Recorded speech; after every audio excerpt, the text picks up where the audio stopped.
Ahora vamos a hablar sobre la ritidoplastía o ritidectomía, que es el procedimiento que consiste en alisar o más bien tensionar los tejidos que con el paso del tiempo han ido cayendo alrededor del rostro. Aquí tenemos a una paciente antes de la cirugía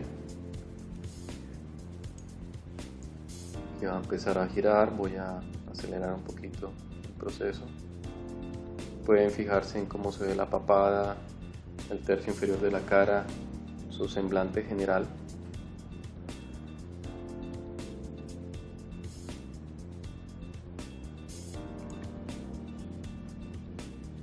Ahora vamos a ver a la misma paciente solo 7 días después de la cirugía. Es decir que 7 días después todavía son demasiado visibles las líneas por donde se realizó el procedimiento. Obviamente con el paso del tiempo esas líneas se vuelven prácticamente imperceptibles, además de que se hacen exactamente en la orilla donde está la implantación del cabello, de tal modo que quedan camufladas o mimetizadas. Esta es la paciente entonces 7 días después. Aquí tenemos girando, pueden ver que la región inferior de la cara cambió mucho, ya es un cuello muy diferente, su semblante general también es muy distinto, es una persona que se ve mucho más atractiva, más juvenil, y esas líneas, como les digo, son recientes, 7 días antes se hizo el procedimiento, pero con el paso del tiempo prácticamente imperceptibles.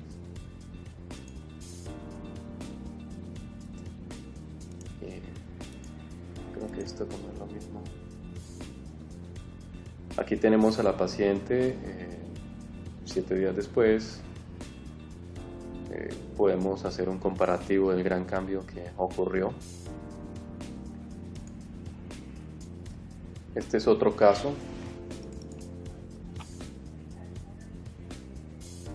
Vemos cómo cuando se hace una cirugía de estas, varios aspectos del contorno, el marco de la cara y fundamentalmente el cuello y la parte baja del rostro se modifican en forma importante. Eso influye tremendamente en su aspecto general. Me gusta agregar grasa a nivel de los pómulos.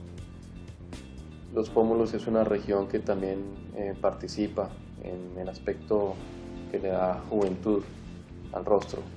Si miramos las fotos de antes de los 20 años comparadas con las fotos 20 o 30 años después, se puede notar cómo a nivel del pómulo esa unidad va descendiendo y también va perdiendo algo de grosor. Si complementamos entonces la cirugía de lift o de ritidectomía o estiramiento facial con esos volúmenes que se han ido perdiendo, cerramos un círculo y ayudamos a que el resultado sea aún mejor. Aquí vemos a la paciente comparada antes y después de la cirugía. Como pueden notar, las líneas por donde se realizó el procedimiento son fácilmente ocultables con el cabello, sobre todo en mujeres. Un punto muy importante para finalizar en este tipo de cirugías es que utilizo una técnica en donde evito que la línea de implantación del cabello retroceda. Quizás hayan visto en internet o demás que las incisiones que ocurren a nivel de la región anterior de la oreja y detrás se continúan por dentro de la línea de implantación del cabello, o sea, en esta región. La verdad es que a mí me gusta continuarla más bien por la orilla de la implantación de la piel cabelluda, porque de esa manera al hacer el procedimiento solamente estiro y corto piel. Cuando se hace por acá, a pesar de que suena muy bien porque diría uno la cicatriz queda oculta, sin embargo al jalar desde aquí atrás lo que ocurre es que la línea del cabello también retrocede al hacer ese jalón. Entonces son ese tipo de personas que de pronto habrán visto alguna vez que le han hecho cirugía de rostro, pero ya no tienen patillas, se les ve la frente muy amplia. Yo evito que eso suceda mediante una modificación a la técnica.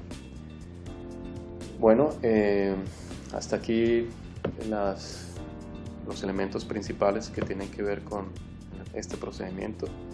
Obviamente hay muchas más cosas que podemos resolver cuando nos encontremos en forma personal.